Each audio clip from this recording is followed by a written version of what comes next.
Hello everyone, कैसे हैं आप लोग। उम्मीद करते हैं अच्छे होंगे और आपकी तैयारी अच्छी चल रही होगी। ठीक है, आज ये हम लोग की चौथी क्लास है। हम लोग पहले एमएस वर्ड पढ़ चुके हैं इसके पहली क्लास में। उससे पहले हम लोग सीपीयू और ऑपरेटिंग सिस्टम के बारे में पढ़ चुके हैं डिटेल में। ठीक है, मेमोरी के बारे में और सॉफ्टवेयर के बारे में। इन तीन क्लास को हम ख़त्म कर चुके हैं। ये चौथी क्लास है अपनी, बहुत ही इंपॉर्टेंट क्लास है। इसमें भी लगभग 32 से 35 क्वेश्चन जो है एनटीपीसी में आए थे। और चाहे यूजी हो चाहे ग्रेजुएट हो, बहुत ही इंपॉर्टेंट क्लास है और डेली काम के लिए भी बहुत इंपॉर्टेंट क्लास है। अगर क्लास आप नए हो तो आप टेलीग्राम चैनल ज्वाइन कर लीजिए और यूट्यूब पे ये आपको टेलीग्राम पे पीडीएफ में भेज दूंगा। ठीक है, क्लास बाइलिंगुअल होती है, हिंदी और इंग्लिश दोनों में। तो कुछ चीज़ें देखो, ज़्यादातर चीज़ें इसके इंग्लिश के ही टर्म होते हैं, लेकिन मैं आपको समझाता हूँ। सबसे पहले एम एस एक्सेल को हम बहुत ही लेमन लैंग्वेज में समझते हैं। ये एम एस ऑफिस का पार्ट है, मैंने पहले बता दिया है आपका। और एम एस ऑफिस क्या है? एक एप्लीकेशन सॉफ्टवेयर है। ठीक है, चलो स्टार्ट करते हैं। एक्सेल क्या है? वर्ड पढ़ लिया हमने, जिसमें हम लोग नोट बनाते हैं, लेटर बनाते हैं। इसमें क्या करते हैं?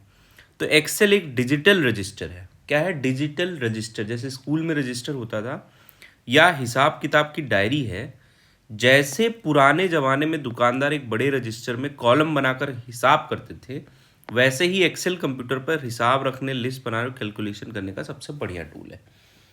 मतलब जैसे पुराने ज़माने में हम लोग रजिस्ट्रेशन का बाइफरकेट करते थे, यहाँ ए नाम की चीज़, यहाँ बी नाम की चीज़, सी कितना खर्च हुआ, क्या हुआ, तो उसी हिसाब का एक ये रजिस्टर है, जिसमें हम डेली चीज़ों को जो खर्च करते थे वो लिखते थे। तो अपने हिसाब किताब को करते, इसमें फिर हम लोग फॉर्मूला लगा सकते हैं, जोड़ घटाव भाग गुणा सब कुछ का, और ये सब करके देता है। यही इंग्लिश में लिखा है। In English, think of Excel as a digital notebook with infinite pages. It is a tool used to organize data in rows and column. डाटा किस में रखता है? रोज एंड कॉलम में। Making it super easy to do math, create list, math कर सकते हो, create list and keep track of information. ठीक है, कुछ चीज़ों को हम शब्दों को समझते हैं, जैसे वर्क बुक। वर्क बुक क्या है? वर्क बुक आपकी पूरी फाइल हो गई, जैसे एक पूरी किताब, उसे हम बोलते हैं एक्सेल की वर्क बुक। जिसमें क्या होगा? बहुत सारे वर्कशीट होंगे। इस किताब में जितने पेज होंगे उसे हम बोलेंगे वर्कशीट। एक बुक हो गई, उसके अंदर जितने पेज हैं उसको हम बोल रहे हैं वर्कशीट। रो क्या होती हैं? जो हॉरिजेंटल लाइंस होती हैं, जो जैसे आपकी कॉपी हिंदी वाली होती है, इसको हम रो कहते हैं। कॉलम क्या होते हैं? इसको हम ये कहते हैं। रो को 1 2 3 से दिखाया जाता है और कॉलम को ABC से निनोट किया जाता है एक्सेल में, ये याद रखना। सेल क्या होता है? जहाँ पे मान लो ये रो है और ये कॉलम, दोनों ये वाला पार्ट जो बन रहा है, इसे हम कहते हैं सेल। जहाँ एक क्लोज बॉक्स बनता है उसे हम सेल कहते हैं। तो वर्कबुक, वर्कशीट, रो और कॉलम और सेल के बारे में आप लोग जान गए। अब आगे पढ़ते हैं कि स्प्रेडशीट होता क्या है भाई। ठीक है, क्योंकि स्प्रेडशीट के बारे में जानना बहुत ज़रूरी है। देखो, spreadsheet application developed by Microsoft corporation. Microsoft ने डेवलप किया, मैंने पहले ही बताया आपको। इट कैन परफॉर्म कैलकुलेशन, ये कैलकुलेशन जोड़ गुणा घटाव भाग सब कर सकता है। ग्राफिक्स कर सकता है आपके लिए, जैसे चार्ट फॉर्म में ग्राफिक्स भी कर सकता है, टेबल्स ऐड कर सकता है। And has a micro programming language, और इसके पास एक माइक्रो प्रोग्रामिंग लैंग्वेज है जिसे हम विजुअल बेसिक फॉर एप्लीकेशन, इसको हम जो लैंग्वेज है उसको विजुअल बेसिक कहते हैं। तो एप्लीकेशन में तो सिंपली हम इस पर कैलकुलेशन वगैरह करते हैं जो हमारे काम के लिए। ये कुछ इसका लोगो है एम एस एक्सेल का। ठीक है, intersection of a row and a column is called a cell. देखो हिंदी में नोट्स नीचे हैं, इस बार मैं इंग्लिश में समझाऊंगा। तो जहाँ पे रो और कॉलम, जैसे देखो ये एक कॉलम हो गया, ये दूसरा कॉलम हो गया, और ये रो जा रही है और ये रो जा रही है, तो ये जहाँ पे मिल रहा है क्लोज बॉक्स बन रहा है, उसको हम कहते हैं सेल। ठीक है, सेल समझ में आया? ये कॉलम और ये रो, तो ये जो क्लोज वाला हिस्सा बन रहा है उसे हम कहते हैं cell. The cell in which we are currently working is called active cell. अब सपोज करो तुमने माउस का पॉइंटर यहाँ पे माउस क्लिक किया, तो ये सेल एक्टिव हो जाएगी, इसमें आप कुछ लिख पाओगे, तो उसे हम बोलेंगे एक्टिव सेल। समझ गए भाई? इतना सेल समझ गए। और कॉलम एंड रो का इंटरसेक्शन सेल कहलाता है। ये भी क्वेश्चन आपसे पूछा जा सकता है। फाइल एक्सटेंशन, जैसे हमने जब उसमें पढ़ा था वर्ड में, तो डॉट DOC और डॉट DOCX। ठीक है, अब इसमें क्या है? डॉट XLS डॉट XLS ठीक है, तो इसका एक्सटेंशन ये होता है, याद रखना, इंपॉर्टेंट होती है। अब हम वर्कशीट के बारे में पढ़ें। मैंने बताया वर्कबुक, वर्कशीट, ठीक है, सेल, कॉलम, रो, ये सब देख चुके हैं।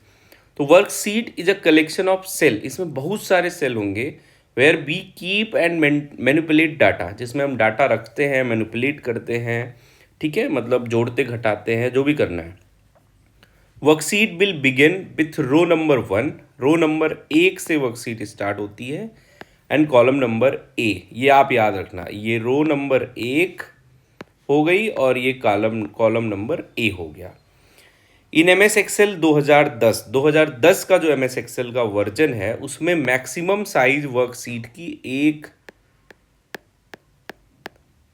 ठीक है, 10,48,576 उसमें क्या थे, वर्कशीट की साइज थी। इसमें 10,48,576 रोज थी, मतलब लाइनें हैं, और 16,384 कॉलम है एक वर्कशीट में। समझ गए ना भाई? तो बहुत बड़ी वर्कशीट होती है।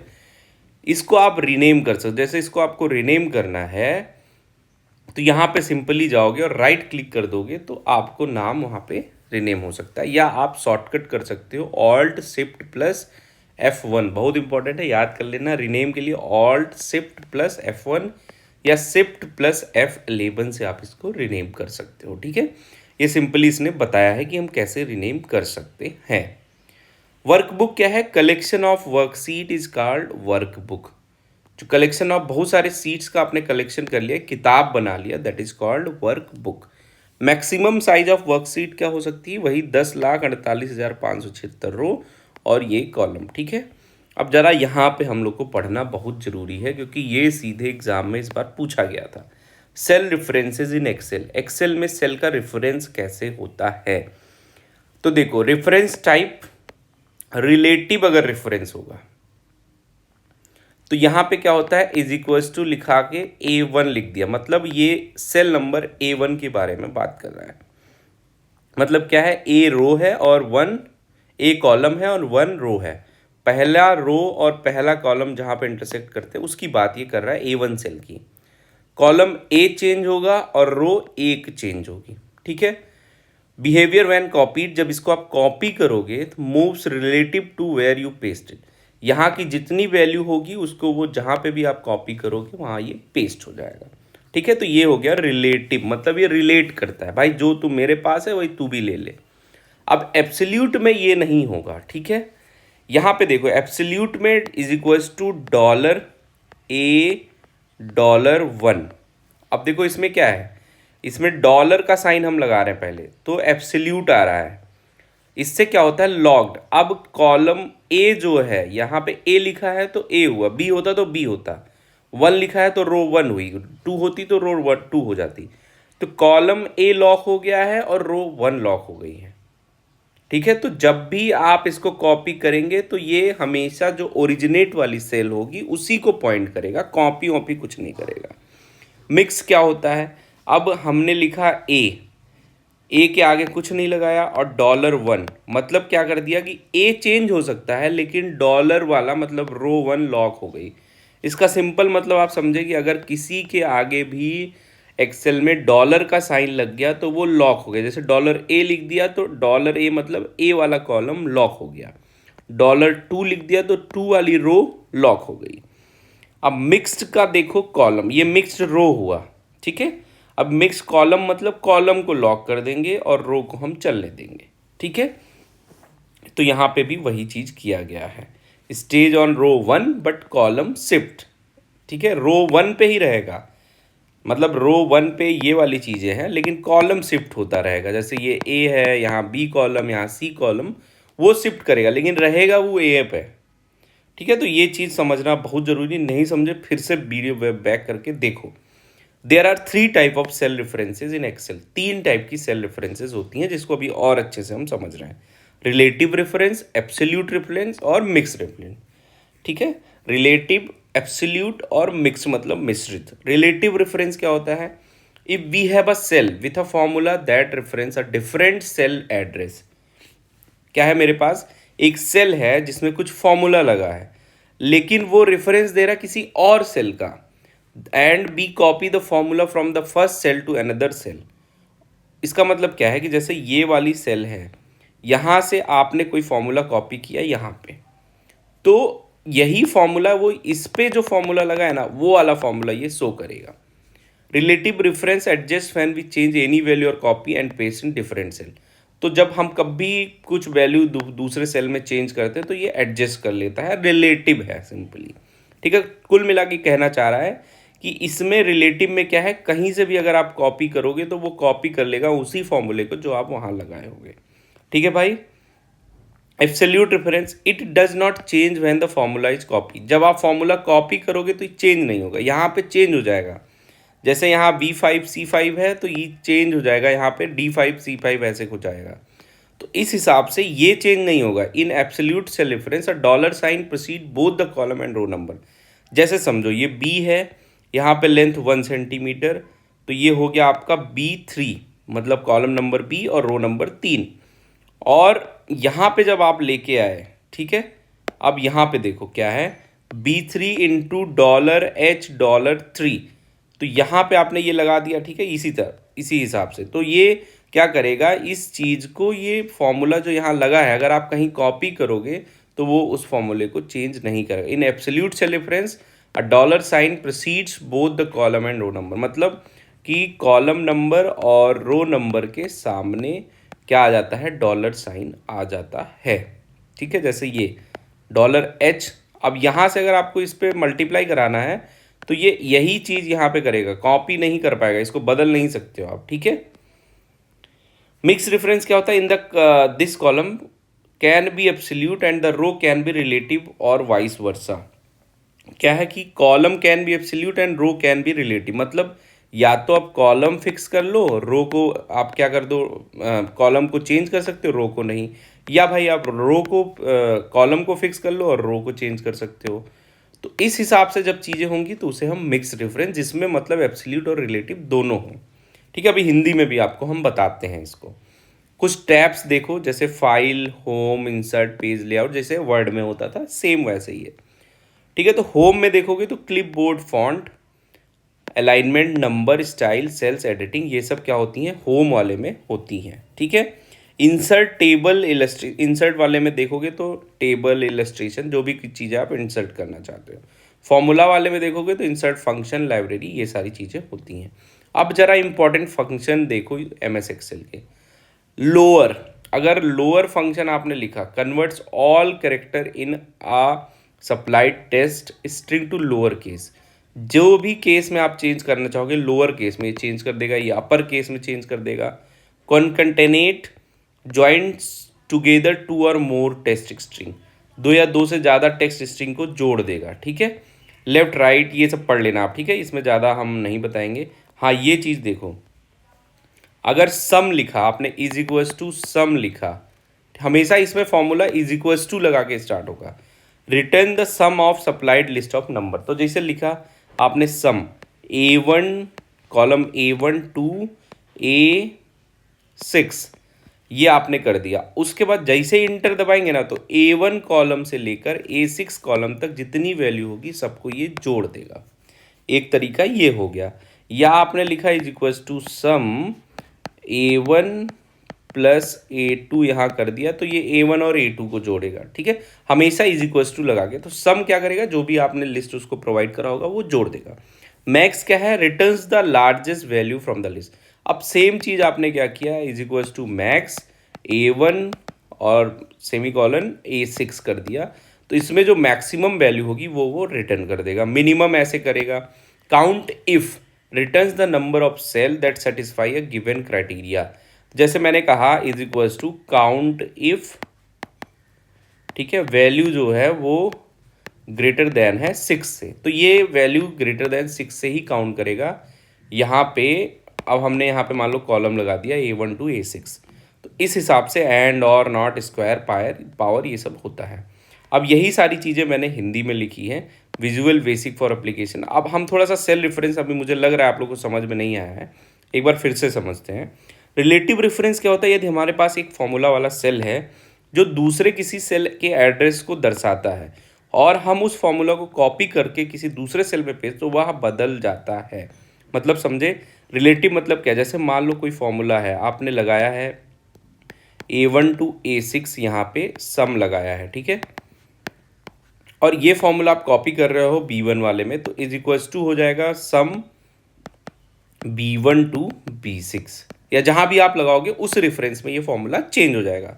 जब हम कोई वैल्यू बदलते हैं तो फॉर्मूला को कॉपी करके अलग सेल्स में पेस्ट करते हैं, तो रिलेटिव रेफरेंस उसके अनुसार खुद को, जब वैल्यू बदलेंगे तो वो अपने आप खुद को बदल लेगा, ठीक है। तो ये चीज़ आप याद रखना है ना, ये फॉर्मूला बदलता है जब आप दूसरे, एब्सोल्यूट में नहीं बदलेगा, फॉर्मूला कॉपी करने पर यह बदलता नहीं है, फॉर्मूला जब कॉपी करोगे तो वो बदलेगा नहीं, ठीक है। एब्सोल्यूट सेल रेफरेंस में कॉलम लेटर और रो नंबर के पहले डॉलर लगता है, ये भी याद रखना। बस आप इतना याद रखो कि एब्सोल्यूट में डॉलर लगता है, और मिक्स हो गया तो डॉलर भी होगा और भी कुछ भी नहीं होगा, ठीक है, ये याद रखना। मिक्स में ऐसा होता है $A1 $1, इसी से सवाल पूछे गए थे बहुत सारे, ठीक है। तो ये सारी चीज़ें, अब चलिए क्वेश्चन करते हैं, तब आपको बहुत सारी चीज़ें समझ में आएंगी, ठीक है। क्वेश्चन नंबर 2 से स्टार्ट करते हैं हम लोग। Which of the following is an example of mix cell reference in MS Excel. MS Excel में मिक्स सेल रेफरेंस, देखो ये आया है 16/6/2025 RRB NTPC ग्रेजुएशन में 4.5 से 6.5। मिक्स सेल में मैंने क्या कहा था कि किसी एक के सामने डॉलर लगा होगा और किसी एक के सामने नहीं लगा होगा। तो ऐसा देखो, इसमें तो डॉलर लगा ही नहीं है, तो एब्सोल्यूट वाली वैल्यू है नहीं।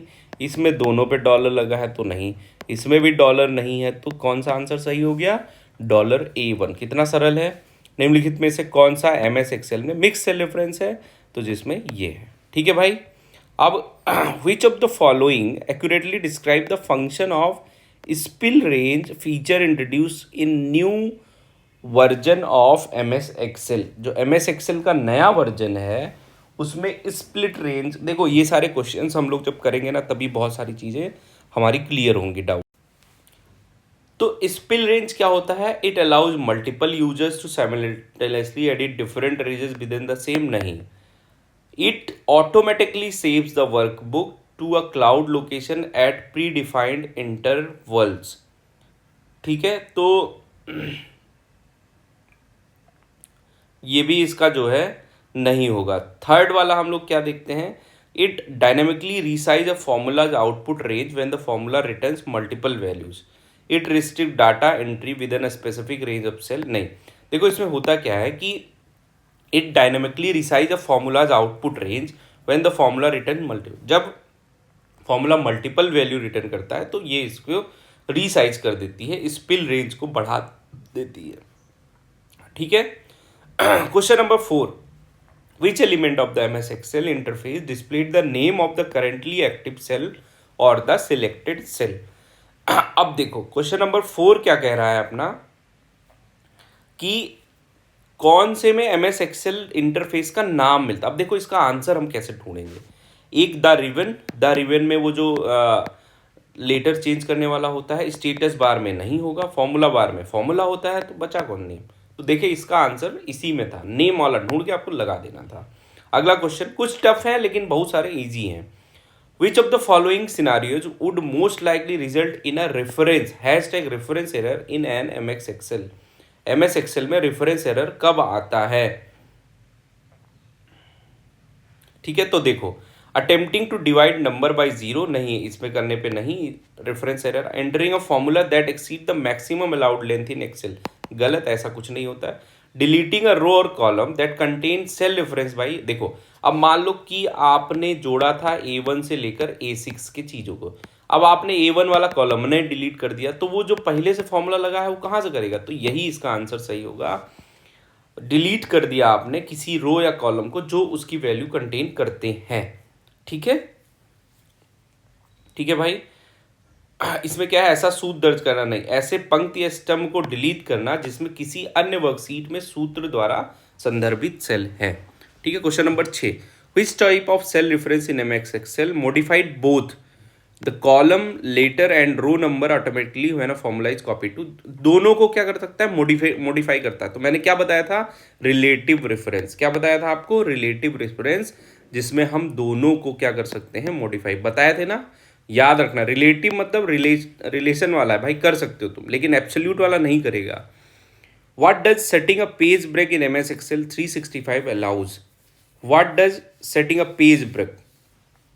ठीक है, तो पेज ब्रेक कर देते हो आप जब, तो उस पेज की लिमिट हो जाती है। प्रिंट प्रिंट करने में बढ़िया होता है। पेज ब्रेक कर दिया मैंने, यहाँ से बहुत बड़ा पेज हो रहा था तो काट दिया। Where headers appear on each page, the maximum size of printable margin. ठीक है, where the worksheet split across where form viewable. हाँ, तो देखो इसमें आंसर क्या है आपका, कि जब आप इसको ब्रेक कर देते हो तो वर्कशीट क्या हो जाती है, प्रिंटेड पेजेस में, डिफरेंस प्रिंटेड पेजेस में स्प्लिट हो जाती है। मतलब एक ये पेज हो गया, एक ये पेज हो, अभी जो आपको बाहर जा रहा था पेज की वो चीज़ खत्म हो जाएगी। ठीक है, which of the following method is the quickest way to open an existing M S Excel? M S Excel में कोई फाइल खोलने का सबसे सही तरीका क्या है, बताओ। पहला, यूज द Alt+F4। Alt+F4 दबा दोगे तो कट जाएगा, जो भी एक्टिव टैब है वो बंद हो जाएगा। Double click the XLS file in open explorer, explorer में नहीं। प्रेस Ctrl+L नहीं। Open M S Excel and click blank workbook. ठीक है, तो इसमें सबसे बढ़िया जो इसमें है कि सबसे सही जो इसमें है वो है आपका double click the XLS file in file में जाके, और जो भी फाइल आपको खोलनी है उस पर डबल क्लिक कर दो। जो यहाँ पे फाइल होता है ना इस साइड पे, वहाँ पे जाओगे तो बहुत सारी फाइल जो आपने रिसेंट बंद करी है वो आपको दिखेगी, उस पर क्लिक कर दोगे तो ये आंसर आपका सही हो जाएगा। ठीक है, मौजूदा होना चाहिए, नहीं मौजूदा होगा तो नहीं खोल पाओगे। ठीक है, अब क्या कह रहा है, यदि उपयोगकर्ता किसी नए संस्करण जैसे एक्सेल 2021 में बनाएगी एमएस एक्सेल फाइल को पुराने संस्करण जैसे एक्सेल 2010 में खोलने का कोशिश करता है तो क्या होगा? तो देखो वो कंपैटिबिलिटी मोड में खुलेगी, क्योंकि अब भाई ये अपडेट हो गया है तो फाइल सीमित कार्य क्षमता के साथ, पुराने में जाओगे तो सीमित कार्य क्षमता के साथ खुलेगी। बहुत ईजी है। In MX Excel, which feature ensure that only a specified portion of the spreadsheet is printed? अब स्पेसिफाइड सीट आपको प्रिंट करना है तो क्या करना पड़ेगा आपको, बताओ। इसमें आपको प्रिंट एरिया जाके डिफाइन करना पड़ेगा। सेलेक्ट कर लो, सिलेक्शन को जब आप प्रिंट पे जाओगे तो प्रिंट वाले में सिर्फ सिलेक्शन वाले को जब आप छुओगे तो वहाँ पे आपका काम हो जाएगा कि जितना हमने सेलेक्ट किया उतने को ही प्रिंट। तो प्रिंट एरिया सेलेक्ट कर लेना, बहुत ईजी है ये भी।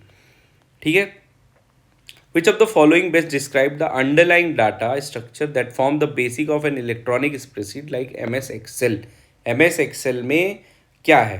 तो देखो इसमें अब डाटा के बारे में पूछा गया, तो सबसे पहला काम आप डाटा वाला चीज़ें छोड़ो। तो डाटा इसमें हम डालते कैसे हैं, a two-dimensional grid composed of rows and column intersecting up to form cell। तो क्या कह रहा है, कैसे हम इसमें अंडरलाइन डाटा स्ट्रक्चर करते हैं, तो 2D फॉर्म में होता है जिसमें रो और कॉलम होता है, उसी में ये चीज़ होती है। निम्नलिखित में कौन सा विकल्प ऐसे अंतर्निहित डाटा संरचना का सर्वोत्तम जो एमएस एक्सेल जैसी इलेक्ट्रॉनिक स्प्रेडशीट का आधार कौन बनता है, आधार बनता है सेल। और सेल कैसे बनता है, रो और कॉलम के डिवीजन से। फिर अगला क्वेश्चन है, what is the default format for saving workbook? Default क्या है, पीडीएफ। तो पीडीएफ सेव करने के लिए सीएसबी है नहीं, एक्सएलएस है कि एक्सएलएसएस है, ये बताओ तुम। ठीक है, तो डिफॉल्ट जो था वो था आपका XLSX पहले था। ठीक है, तो ये आपका डिफॉल्ट रहा था जब 2007 में आई थी।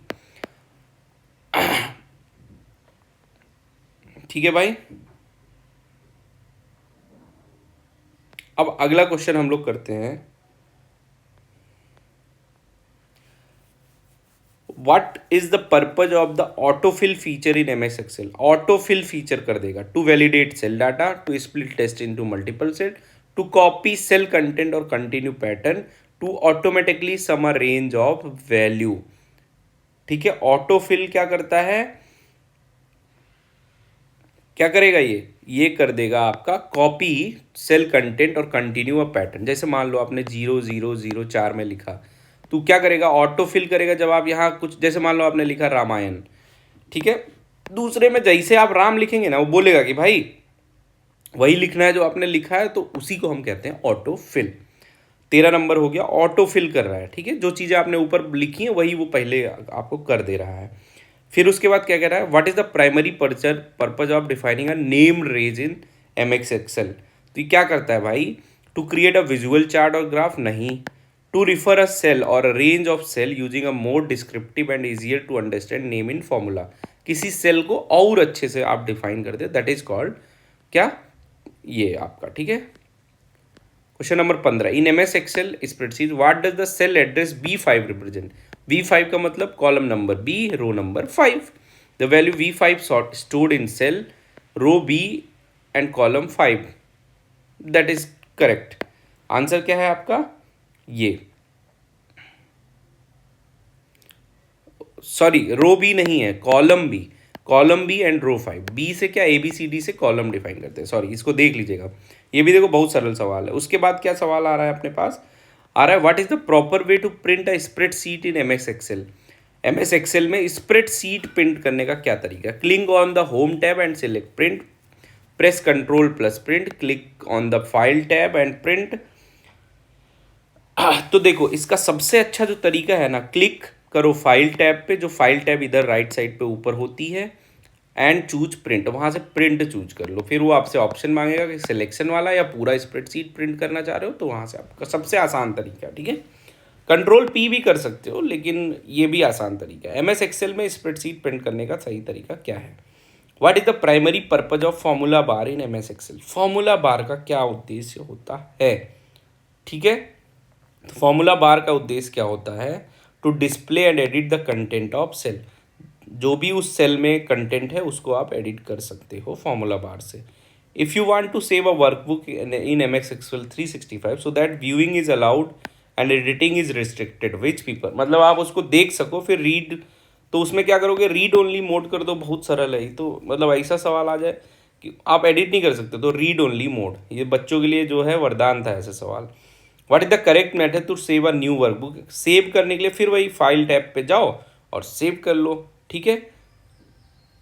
ठीक है, कहाँ पे जाओ, फाइल टैब पे जाओ और सेव एज पे कर लो, ठीक है। सेव एज या सेव पे भी कर सकते हो, लेकिन सेव एज पे कर लो तो आपका, ठीक है, सेव हो जाएगा। सेव एज में आपको बताएगा कि कहाँ पे सेव करना चाह रहे हो, ठीक है। होम टैब पे नहीं, फाइल टैब पे जाना पड़ेगा। आगे क्वेश्चन, विच कीबोर्ड, अब यहाँ पे बच्चे गलत कर देंगे, होम टैब वाला कर देंगे, नहीं फाइल टैब पे जाना पड़ेगा। Which keyboard shortcut open the print dialog box in MS Excel. तो कंट्रोल P, ये तो बहुत ईजी है, ठीक है।